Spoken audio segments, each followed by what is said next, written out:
Abraha, who came from Abyssinia, a country in Africa, conquered Yemen and was made vice-regent there.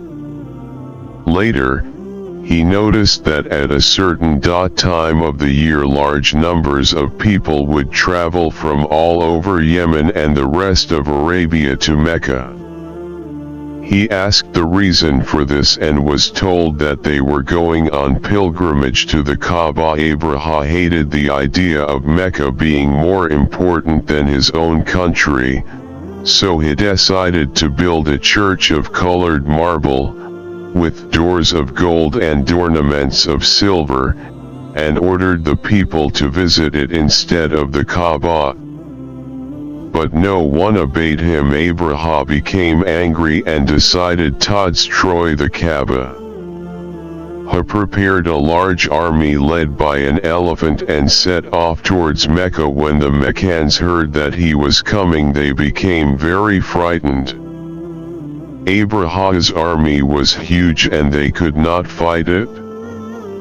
But how could they let him destroy the holy Kaaba? They went to ask the advice of their leader, Abdul Muttalib. When Abraha arrived outside Mecca, Abdul Muttalib went to meet him. Abraha said, "What do you want?" Abraha had taken Abdul Muttalib's camels, which he had found grazing as he entered Mecca, so Abdul Muttalib replied, "I want my camels back." Abraha was very surprised and said, "I have come to destroy your holy Kaaba, the holy place of your fathers, and you ask me about some camels." Abdul Muttalib replied calmly, "The camels belong to me, the Kaaba belongs to Allah and He will protect it."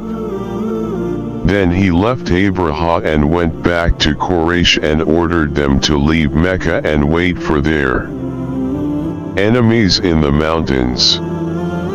In the morning Abraha prepared to enter the town. He put armor on his elephant and drew up his troops for battle. He intended to destroy the Kaaba and then return to Yemen.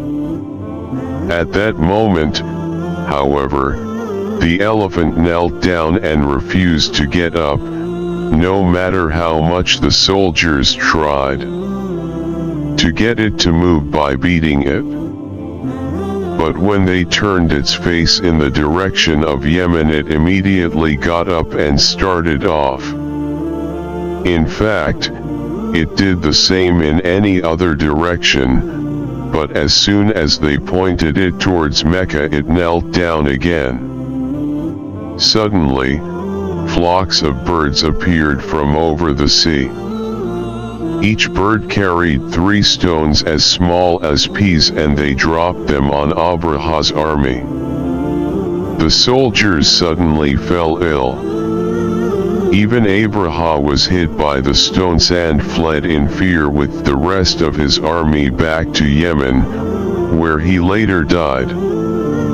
On seeing their enemy flee, the Arabs came down from the mountains to the Kaaba and gave thanks to Allah. After this, Quraysh gained great respect and became known as the people of Allah, and the year in which these events took place, 570 AD, was named the Year of the Elephant.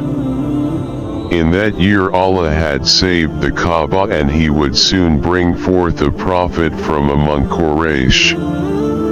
In the name of Allah, the Beneficent, the Merciful, hast thou not seen how thy Lord dealt with the owners of the elephant? Did He not bring their stratagem to naught, and send against them swarms of flying creatures, which pelted them with stones of baked clay, and made them like green crops devoured by cattle? Al Quran.